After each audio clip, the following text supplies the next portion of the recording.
First of all, thank you for having me. I hope everybody's having a good day. I will talk about let me stand over here. That'll be a little bit better. The theme of the panel is the future of Hollywood and gaming. But from my mind, I think it's actually, before we even talk about the future, it's the challenge of Hollywood and gaming. And to give you a little context of where I come from with that, I was at 20th Century Fox for 12 years before moving on to Seriously, where I've now been the SVP of Biz Dev and kind of wear many hats at a young startup, where I've been there now for a couple years. But in my 12 years at Fox, I spent about half that time in theatrical marketing, so really in the belly of the beast, opening up the big movies. And to date myself a little bit, the very first movie I worked on was Dodgeball, so that'll kind of give you an idea. It was back when like the Yahoo homepage mattered in digital theatrical marketing. And then I kind of lived through the whole bit of Avatar and some of the more recent things, and obviously it's been pretty interesting to see Fox sell 80% of its assets off to Disney recently. So a little bit of what I'm going to talk about now is a bit of the challenges of what pushed that sale forward, and which I think will still really affect the games aspect of the Hollywood business going into it. So this is the world we live in. We know it. Everybody in the room knows it. The problem is that Hollywood hasn't quite gotten their head around that. They certainly pay lip service to it. But mobile's the primary consumption screen now. This is where it is. Footfall to theaters is falling away. Revenue is now starting to fall too, but they've kind of turned up the ticket prices. People are going to IMAX, they're going to 3D. So there's been a little bit of a way to bridge that drop, but less and less people are going to the movies. Nobody buys a DVD anymore. I mean, this again is the world we live in. Just some couple quick stats. Obviously, again, I don't think I'm saying anything that people don't know and are not aware of. But the one that jumped out that came last week is that it's looking like projections are coming in that Apple's App Store revenue, Apple alone was more than global box office last year. So you add Google to that, you add Chinese app stores to it, you add a bunch of other sort of players in the ecosystem to it. And really, this is where, again, where the audience is, where the revenue is being driven from. So as Hollywood looks to move into games, what does that mean? Well, let's take a look at kind of what the typical Hollywood business model is and understand where games fit into that, and then we'll be able to sort of see what a big challenge it is for them to transition to games into this kind of directly connected ecosystem that apps and games let people have nowadays. So this is the Hollywood content creation process. It's really tough, and it's very broken, right? So if you think of it as a big funnel, you come and you spend years and years and years in development. It's highly subjective, it's costly. For every 10 scripts that go into development, they sit around for 3 or 4 years, and at the whim of an executive, they may make it into pre-production. Of the 10 scripts that go into pre-production, maybe through that whole point in time, as you attach a piece of a talent to it, you get a producer, maybe you get an overseas distribution deal commitment ahead of it, maybe it then moves into production. Production takes X number of time too. And then eventually you get to theatrical release, right? And that little choke point comes through, and it takes a little while, and it's really costly.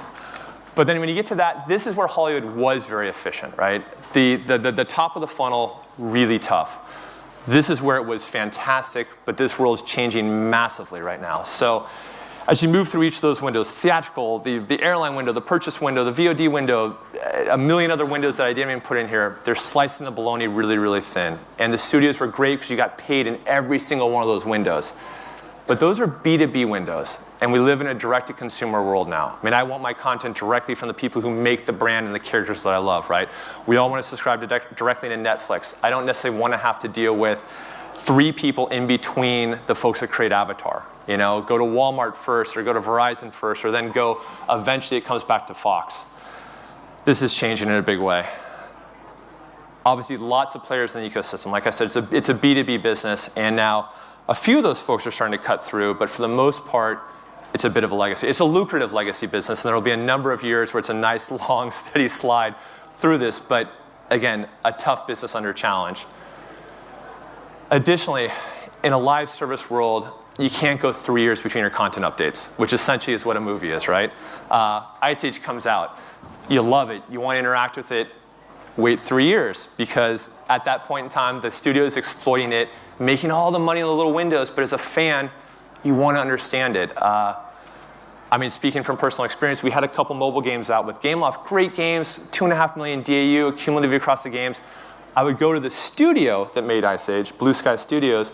They would get it. Can I create some shorts? Can I create an extra content? Can I create an exclusive character to go in the game? We've got this audience which is paying and spending significant amounts of their time in your world. They'd say yes. The creators of it, the writers of it, the storyboard artists, the graphic artists, You come back to the studio and nah, it's in the Sky Italia window now. Don't bother with it. It's in the the free TV window. Don't bother. We'll get onto it with Ice Age 4.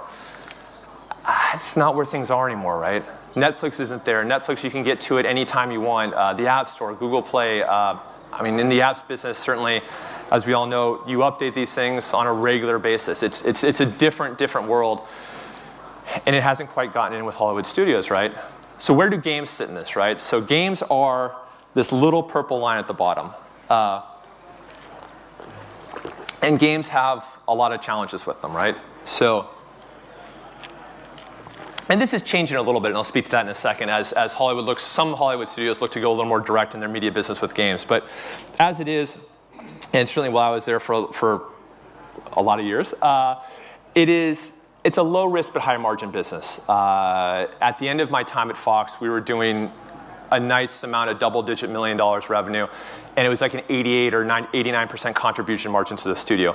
Our little games group was basically the profit pool and kind of the bonus pool for the studio.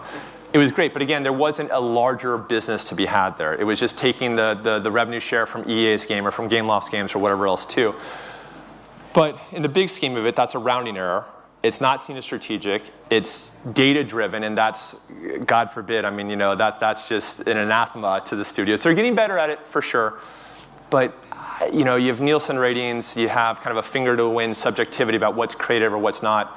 It's hard to process that data and think through it.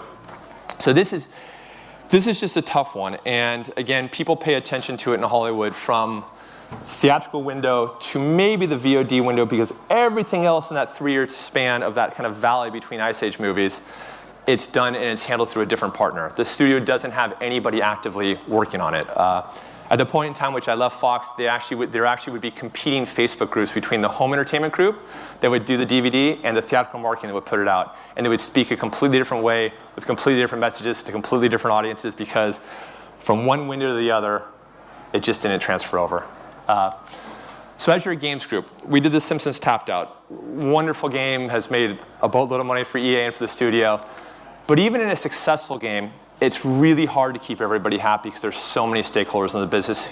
And the stakeholders in the business don't necessarily have a vested interest in the games.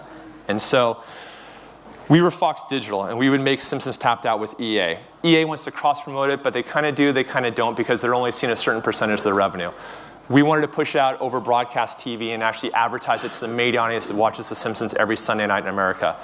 Fox Broadcasting, again, it's not really their dog in a fight, so they'd sort of shrug and say, maybe. The TV affiliates, the consumer products, it's the same type of thing. Then you have a stakeholder in Gracie Films who was wonderful to work with on this, but they influence this entire process. There's no one single stakeholder that can make a decision about this.